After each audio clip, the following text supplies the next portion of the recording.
Hey everybody, today I'm taking a look at Royal Realms, which is a 2 to 5 player bidding and set collection game that takes around 20 to 30 minutes to play on average. Now before I get started on my review of Royal Realms, I want to give a shout out to the show sponsor KIENDA.co.uk, who are my go-to online retailer when it comes to purchasing board games here, and if you use my link in the show notes or the QR code, then you can get 5% off your first order.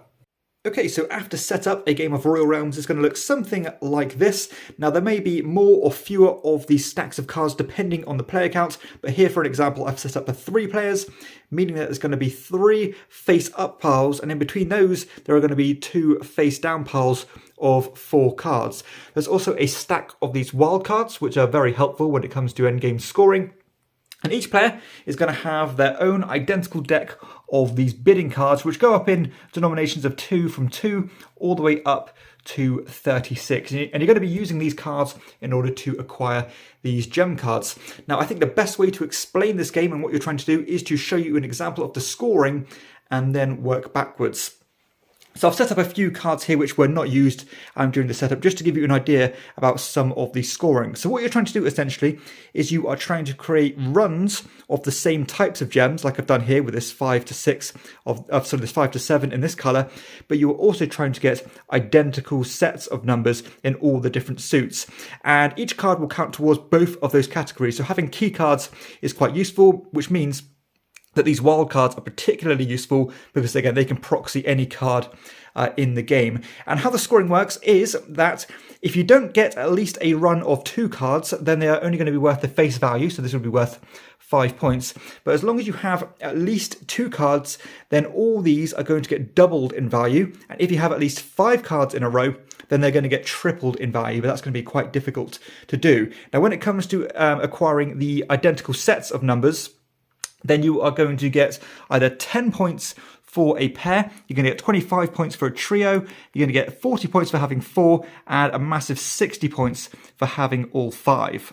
There are also additional points available at the end of the game to the player who has spent the least money from their hand. And also the player who spent the most money is going to lose some points. So it's going to be plus 20 points for the person who's spent the least and minus 20 points for the player who has spent the most. Okay, so let's talk about the flow of the game and how it works. So all you're going to do is that you are going to slide the first card down in the run here to show what is coming up for auction. So in this example, it'll be this yellow 6. And this will also give you a bit of information for the next round where you can see, this 4 is going to come up, which could be very key to your strategy. And all you're going to do is, in turn order, you are going to be placing these bidding cards down, depending on what you are willing to bid.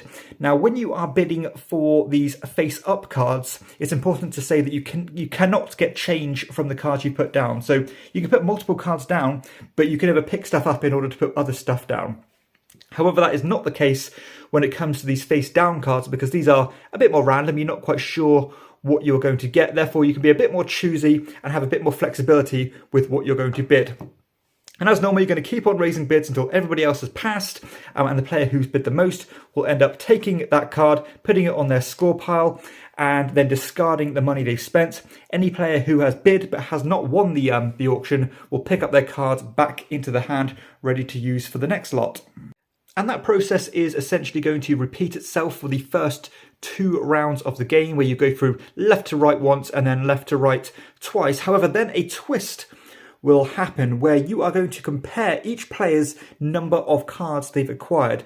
So let's just say, for an example, player 1 had bought this one and this one, and player 2 had bought this one and this one. Maybe this one as well. In the next round, player 3 had bought this one, player 1 had bought this one as well, and then this one went here, this one went here, and this one went, say, here. So what you're going to do then is that you're going to have a look at how many cards each player has bought, and every face-up card is going to be worth 2 points, essentially. Every face-down card is going to be worth 1. So this player would have a total of 4, this player would have a total of 5, and this player would have a total of 7, again, because he's got 3 face-up and 1 face-down.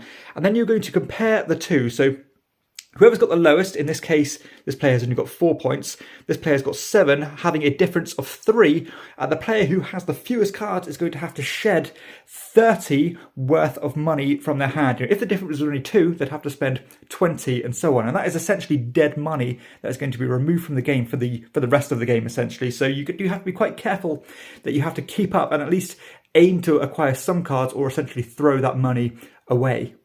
And after the first 2 rounds are done and that punishment money has been depleted from the loser's hand, essentially, you are going to go for another 2 rounds. However, this time, all the information is going to be available to you, apart from the face down cards, but you can see what's going to come up this round and the next round. Now, once the first row of cards has been auctioned for, each player is going to have the opportunity to spend 2 cards or up to 2 cards from their hand and stash it away. Now, the importance of that is that the player with the most stashed money away at the end of the game will get 3 of these wild cards. Whoever's got second most stashed away will get 2, and whoever has the least money stashed away will only get 1. However, you will have to consider that money you stash away for the wild cards will play an important factor when it comes to who has the most or least money at the end of the game. Because if you remember, the player who spent the most will lose 20 points, and whoever spent the least will gain 20 points. And that is essentially it. Once those 4 rounds are completed and all the cards have been taken, you're going to try and do the best formation of cards that you've acquired to get the most points, of course factoring in those wild cards that you've hopefully won. And you're going to add or subtract those plus or negative points based on your leftover money, and then the player with the most points at the end will be the winner. Okay, so let's share some thoughts on Royal Realms. And let's start with the scoring mechanism here, which I really like. I tend to like set collection games, particularly when each card is kind of competing on multiple fronts, I suppose. Because you can have a key card here. Like, for example, this 5 is not only great because it creates a set of 3 here, but it also improves my run going horizontally as well as vertically. So I love that, and it makes some cards worth way more to you than it does to other players. But even though it could be worth a lot to you, it also means that it could be worth more to other players as well. So you are always kind of tampering with each other and stepping on each other's toes. And the idea that you can actually look ahead of the game and thinking, you know what, I know this card that I really need is coming up here, but I've got all these to go through yet. Let's save some money back, know when to dip out, know when to give up a card ready to give it to somebody else so that you can really get the cards that you want later. So I do like that kind of planning and predicting what's going to come out, in advance. And for that reason, the game does have this kind of natural crescendo where at the start of the game, you are kind of speculating, trying to get bargains in general. And then towards the end of the game, when you do need very niche and particular cards, the bids that you are starting to throw out there suddenly start ramping up massively because, you really do need that key piece to your puzzle. So it's quite interesting that, earlier in the game, you're getting cards at a very good value because you're not quite sure if you need them or not. Whereas later, if that card came out, then it would be worth a fortune. I think the twist after round 2, where the player who has the fewest cards kind of suffers losing money in relation to the player who's bought the most cards, losing that money from their hand and basically giving it up to the bank. I think it's not the most intuitive of rules, but I do think it's pretty interesting and even necessary for the game because it stops players from kind of being a bit lazy, sitting back and seeing what forms later. You are put under a bit more pressure because, you might think, well, these cards, I'm not quite sure if I want them. So I'm not quite sure how much to spend on them, but if you don't spend anything, you're going to end up wasting it anyway. So it does give the players an incentive to at least get their engine going or get their little scoring tableau going as early as possible and to stop people from setting back and getting a bigger picture later. So I actually think it's quite a clever little rule and it's actually worth that additional effort. Following that, the wildcard rule, these wildcards, I cannot kind of overstate how important these are because they are so useful and flexible. The idea that after that 3rd and 4th round, you can stash your cash, 2 cards back in order to try and acquire them.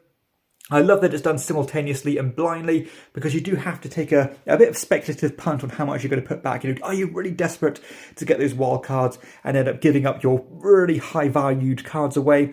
But in relation, you could be overspending. If you are spending your 36s and 34s, and you're probably going to win it, but you could have maybe got it cheaper because the other players might be only putting their 10s and 12s down. So you do want to be sure that you're going to win the wild cards, but at the same time, you don't want to be wasting that money because this mechanism kind of is in direct conflict to those additional bonus points you'll have at the end of the game. So I do love the way those two conflict with each other. Getting that, being sure you're going to win the wild cards in relation to gaining or losing those additional 20 points by, by having the most money or the least money at the end of the game. I also like the management of your money cards here. The fact that you cannot get change when it comes to the face-up cards is, a very important decision in the game, because it really does, manipulate or force you to think a certain way about how you're going to manage your hand of cards. You can't just keep adding your smaller cards again and again and again, because if you do that, they're going to run pretty quickly, and then later in the game you might only have all your bigger bids left, which give you so much less flexibility and will force you to overspend essentially. So I do love the way that works. We've seen that in games before, such as High Society, where again it makes those bids feel that much more meaningful, and it means you have to pace yourself and know when to spend those right cards. Now, that being said, I'm not quite sure why that rule didn't apply to the face down cards either. I can kind of see it, that the fact that this isn't perfect information where the other stuff is, so therefore the game's a bit more forgiving with you, you don't want to feel aggrieved by spending too much blindly on a card and not being able to get change for it. But I think being more consistent by saying, this is a blanket rule, you can never get change, would be a bit more easier and would make the game flow a bit easier in terms of, remembering these little rules. I enjoy how fast the game is and how much game is here, considering it is such a fast game. Those 4 rounds fly by quickly, and there's not that much downtime. You're always invested in the bidding. There's always something going on, some twists being thrown at you, and it definitely does not outstay its welcome at all. So I actually think there's quite a good amount of depth and decisions here in relation to the game time. Also, the game scales well. I tend to probably not play this at 2 players because I do like that third player involved in the bidding. But if you do, it's not going to be the end of the world.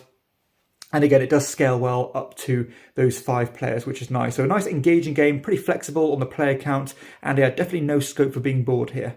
The production for the game is a mixed bag. The cards themselves, they are pretty standard cards. They're not linen finished or anything, but they're okay. They're fine. You don't need to shuffle them too much, and they actually do look quite nice on the table. They're nice and bright. They're not difficult to read. They're nice and clear what all the different gem types are. So I actually do like the way that the sets are built out in front of you. It looks quite good and very legible. Now, there are a few issues when it comes to the box itself.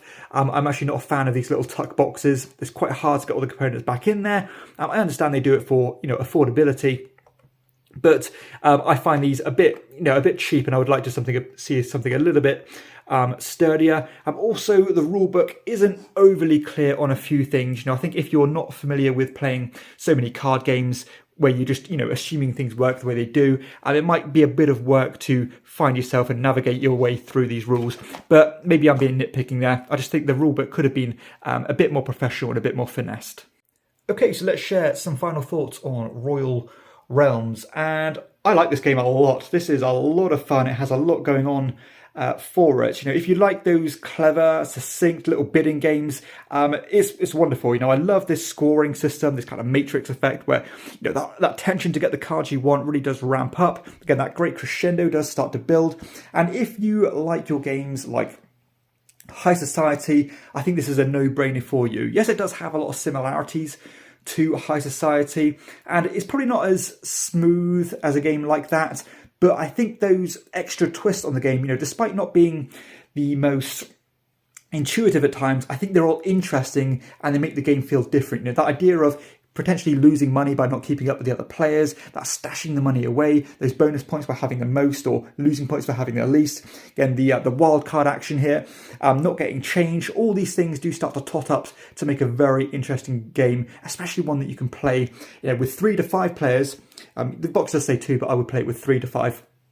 In only around 20 to 30 minutes. I think that's fantastic. So, this is one of those games that's probably going to fly under the radar, and hopefully, this raises some awareness for this very well put together game by a first-time designer as well. So, full respect to that. This one does feel like a very professional product, or at least very finessed and polished game. Yeah, there may be a few rough edges when it comes to the rules and things, but the game itself is wonderful. And once you've got these kind of the game in your mind and embedded, then it's going to be pretty intuitive anyway. So highly recommend Royal Realms if you like the same kind of card games I do, you like your bidding games, and you want something that's not going to take up much space at all on your shelf, then give this one a look. So I will leave a link to the website in the show notes and also leave it on screen right now, just so you know how to get a copy. I'm not quite sure how to get a copy overseas yet. Maybe they do ship internationally. You'll have to look into that by yourself. But the game itself, I can only speak on that. It is very good and it's going to get a recommendation from me.